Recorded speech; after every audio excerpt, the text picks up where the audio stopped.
बाजार मूल्य हे रेडी रेकनर पेक्षा कमी असू शकते का, आणि असेल तर ते खरेदी खत करताना कोणत्या रेडी रेकनरनी किंवा बाजार मूल्याने खरेदी खत करायचं याबाबत आजच्या व्हिडिओच्या माध्यमातून आपण बोलणार आहोत. आज आपल्या कोर्ट कचेरी युट्यूब चॅनलचे सर्वेसर्वा श्री कैलासजी नाईक सर व दुसरे शुभमजी मोठे साहेब यांच्यासोबत या विषयावर बोलणार आहोत की बाजार मूल्य हे रेडी रेकनर म्हणजे सरकारी किमतीपेक्षा बाजार मूल्य जर कमी असेल तर ती खरेदी करत असताना, म्हणजे नाईक सर आपण खरेदी करताना दस्त करतो आपण तहसील कार्यालयामध्ये शासनाने समजा संपादित केले एखादी क्षेत्र, तर त्याचं जे व्हॅल्युएशन ठरवायचं असतं की ज्याच्या अनुषंगाने आपली आजची केस आहे ती संपादन करायची आहे शासनाला एखादी मिळकत, तर संपादन करताना जनरली त्या मिळकतीचं जे व्हॅल्युएशन आहे ते कसं केलं जातं, तर शासनानं जे काही प्रत्येक एरियामध्ये त्या मिळकतीचे किमती ठरवलेल्या आहेत की ह्या एरियामध्ये एकरी एवढा एवढा रेट आहे, गुंठ्याला एवढा एवढा रेट आहे, तर असे शासनाचे ठराविक दर आहेत. तर त्या दराने करायचं का त्या दरापेक्षा त्या मिळकतीची किंमत कमी आहे. तोच आता आजचा विषय जो आहे की बृहन्मुंबई महानगरपालिका विरुद्ध केकोबा, दोसाडिया, डोंगरीवाला आणि अन्य अशी एक केस आहे. ज्या केसमध्ये काय घडलं की त्याचं बाजार मूल्य रेडी रेकनरपेक्षा कमी होतं. मग त्या केसमध्ये माननीय न्यायालयाने काय आदेश दिले, त्या केसचं पुढं काय झालं याची विस्तृत माहिती आपल्याला आज नाईक साहेब सांगणार आहेत. तर या व्हिडिओच्या माध्यमातून आपण ते जाणून घेऊया. मित्रांनो, आपल्या सर्वांना माहित आहे की आपण मिळकतीचे वेगवेगळ्या प्रकारचे खरेदी विक्रीचे दस्त नोंदवतो किंवा जे रजिस्टर दस्त असतात, उदाहरणार्थ बक्षीसपत्र असतं, काही भाडेपट्ट्याचे दस्त असतात, त्या प्रत्येक दस्ताला ठराविक आपल्याला शासकीय मूल्य द्यावं लागतं, शासकीय स्टॅम्प ड्युटी द्यावी लागते. ती स्टॅम्प ड्युटी जी आहे ती रेडी रेकनर प्रमाणे ठरवली जाते, म्हणजे शासनाने त्या एरियातल्या मिळकतींचे बाजारभाव जे आहेत ते फिक्स केलेले आहेत. परंतु बऱ्याच वेळा शासनाचे जे रेडी रेकनर प्रमाणेचे भाव असतात ते वेगळे असतात आणि प्रत्यक्षात त्या मिळकतीची जी किंमत असते ती जास्त असते. म्हणजे जनरली बाजार शासनाच्या नियमापेक्षा जास्तच असते.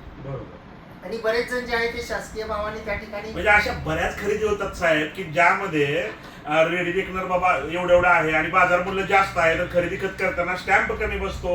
जनरली सर्व लोक असा विचार करतात की बाबा बाजार मूल्य जास्त आहे आणि रेडी रेकनर कमी आहे तर स्टॅम्प कमी जातो, खर्च कमी येतो, म्हणून रेडी रेकनर खरेदी खत केलं जातं. अगदी खरं आहे. पण जर का विपरीत परिस्थिती असेल, म्हणजे विपरीत परिस्थिती अशी की एखाद्या मिळकतीची किंमत ही त्या ठिकाणी शासनाने जे बाजारभाव निश्चित केलेला आहे, उदाहरणार्थ एक एरिया आहे आणि त्या एरियामध्ये एक समजा 1 लाख रुपये गुंठा असा शासनाचा बाजारभाव आहे रेडी रेकनर प्रमाणे, परंतु प्रत्यक्षात त्या एरियामध्ये 50,000 रुपये मार्केट रेट आहे.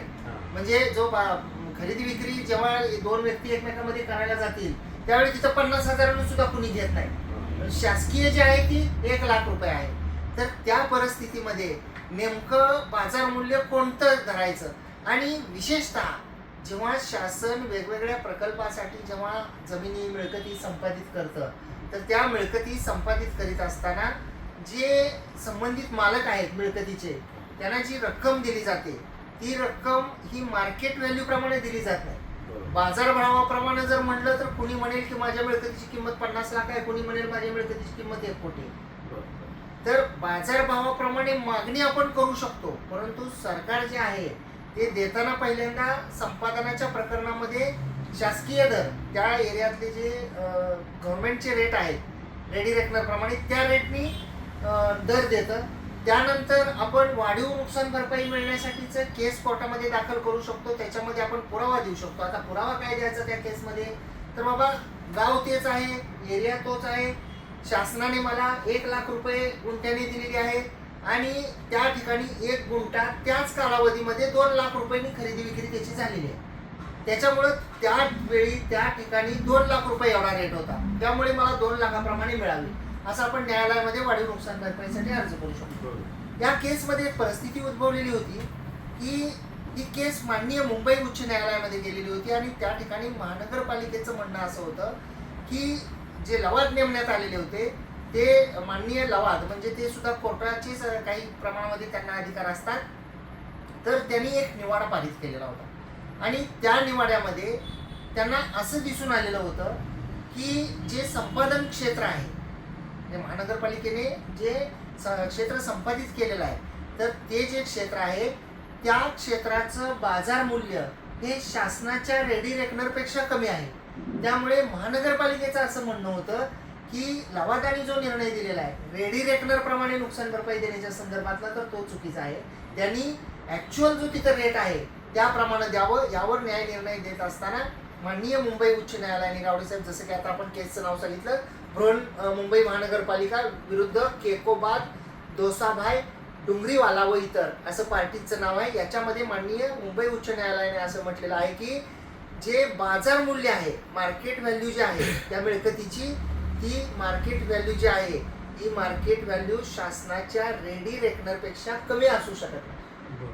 म्हणजे नुकसान भरपाई द्यायची असो किंवा खरेदी विक्रीचे व्यवहार नोंदवायचे असो, आपल्याला जी मिनिमम रक्कम आहे, कमीत कमी रक्कम जी आहे त्या मिळकतीची, ती शासनाच्या नियमाप्रमाणे ग्राह्य धरावी लागेल.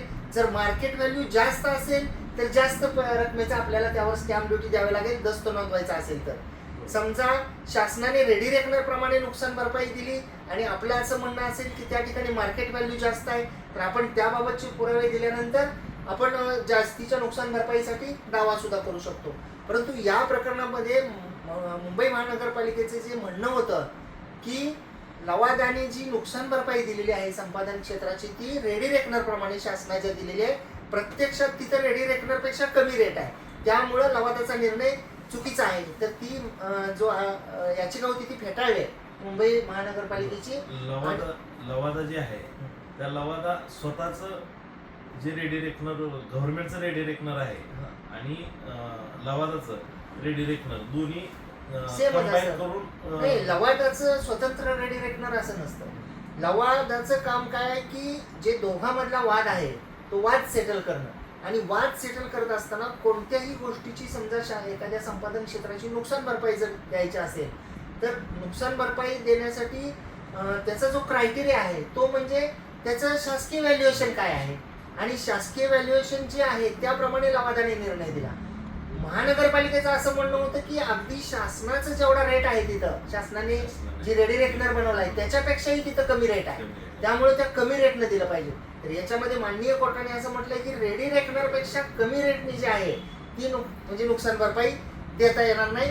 आणि लवादाचा कलम 33(6) प्रमाणे जो निवाडा दिलेला होता लवादाने, तो निवाडा जो आहे तो कायम ठेवला. या व्हिडिओमध्ये आपल्याला एक महत्वाची जी गोष्ट आहे ती आपल्याला लक्षात ठेवायची आहे, ती म्हणजे जे बाजार मूल्य आहे एखाद्या मिळकतीचं ते रेडी रेकनर दर जे आहे त्या रेडी रेकनर दरापेक्षा कमी असू शकत नाही. जे शासनानं ठरवून दिलेली जी काही एखाद्या प्रॉपर्टीची किंमत आहे त्या किमतीपेक्षा बाजारात होणारा जे व्यवहार आहेत ती कमी पैशाने होऊ शकत नाही. आणि जरी तुम्ही कमी पैशाने जरी केले, समजा 1 लाखाचं रेडी रेकनर आहे, शासनाचं मूल्यांकन तिथलं 1 लाखाचं आहे, परंतु 2 व्यक्तींमध्ये 50,000 रुपयामध्ये तो जरी व्यवहार ठरला, समजा खरेदी विक्री बद्दल आपण जर बोललो 50,000 रुपयामध्ये जरी ठरला, तर कमीत कमी जी स्टॅम्प ड्युटी आहे त्याला ती शासनाच्या रेडी रेकनर प्रमाणेच द्यावी लागणार आहे, कारण ती मिनिमम व्हॅल्युएशन आहे तिथलं. तर मित्रांनो, आपण म्हणजे या केस बाबत सविस्तर माहिती नाईक सरांकडून पाहिलेली आहे. तर बरेच दिवसानंतर आज नाईक सरांसोबत व्हिडिओ करण्याचा योग आला आहे. मित्रांनो, असंच आमच्यावर प्रेम राहू द्या. तो आमचे व्हिडिओचे प्रमाण कमी झाले आमच्या कोर्टाच्या कामाच्या व्यापामुळे, तरी देखील आमचे व्ह्यूज, सबस्क्रायबर तसेच आहेत. तर मित्रांनो, या अशाच प्रकारची नवनवीन कायदेविषयक माहिती जाणून घेण्यासाठी आमच्या अद्याप जर तुम्ही कोर्ट कचेरी या युट्यूब चॅनलला सबस्क्राईब केलं नसेल तर सबस्क्राईब करा. त्यासोबतच court Kacheri official Instagram, court Kacheri official Facebook पेजला फॉलो जरूर करा. धन्यवाद.